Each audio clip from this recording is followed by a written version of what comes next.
Indonesia. Hai. Halo, saya Balkis. Dan saya Fauzia. Saya Vika. Saya Keisha.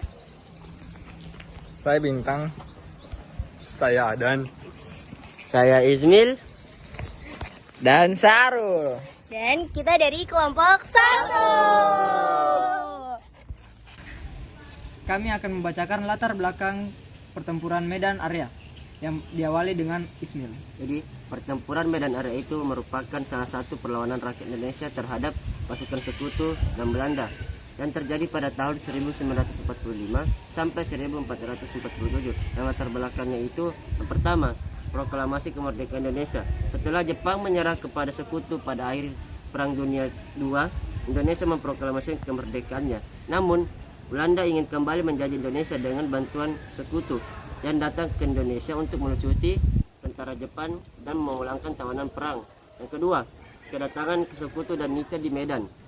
Pasukan sekutu atau AFNI tiba di Medan pada bulan Oktober 1945 dengan membawa serta tentara Belanda dari organisasi Nica atau Netherlands Indies Civil Administration. Tujuan mereka sebenarnya itu adalah melucuti tentara Jepang. Namun Belanda memanfaatkan momen ini untuk mencoba menguasai kembali wilayah Indonesia. Selanjutnya akan dibacakan oleh Arul. Yang ketiga, perlawanan rakyat dan pemuda.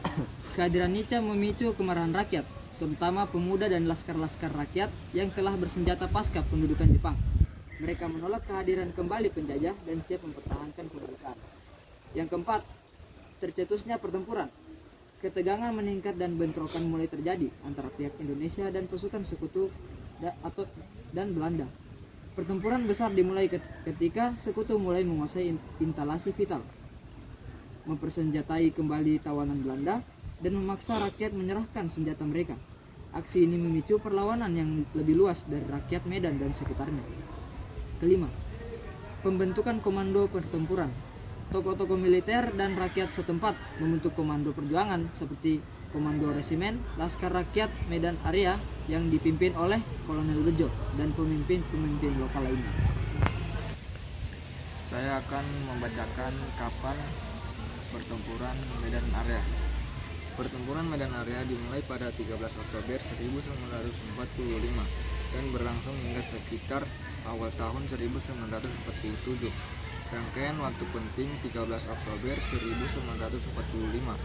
Awal mula pertempuran terjadi saat rakyat dan pemuda Medan bentrok dengan pasukan sekutu dan Nika yang mencoba merebut kembali fasilitas penting.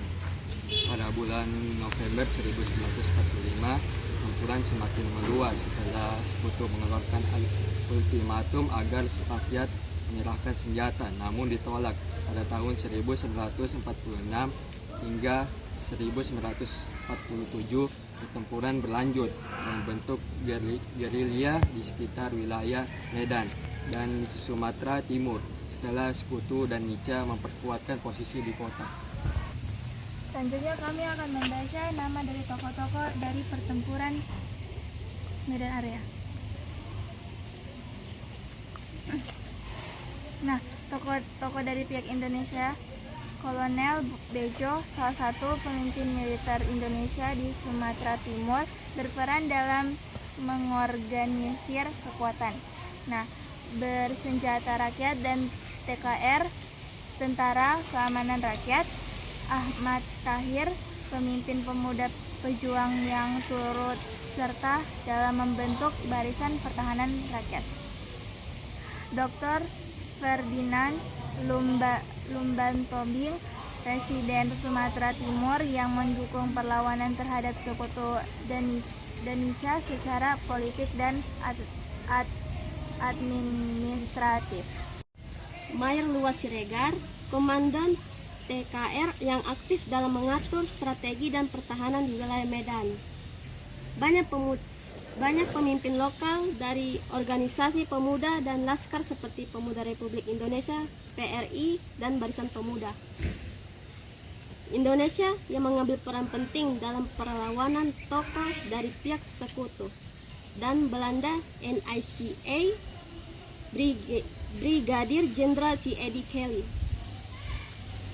Komandan pasukan sekutu di wilayah Sumatera bertanggung jawab atas kedatangan pasukan Inggris di wilayah Medan.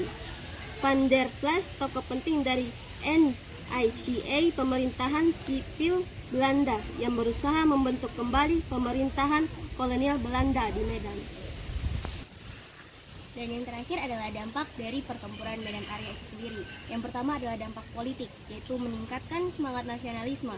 Pertempuran ini memperkuat semangat rakyat Sumatera Utara dan seluruh Indonesia untuk mempertahankan kemerdekaan, menunjukkan penolakan rakyat terhadap penjajahan, yaitu perlawanan rakyat membuktikan bahwa Indonesia benar-benar ingin merdeka dan menolak kembalinya Belanda melalui NICA. Lalu mendukung posisi diplomasi Indonesia. Perlawanan ini menjadi bukti kepada dunia internasional bahwa Indonesia serius dalam mempertahankan kemerdekaannya. Yang kedua, dampak militer. Terjadinya perang terbuka dan gerilya.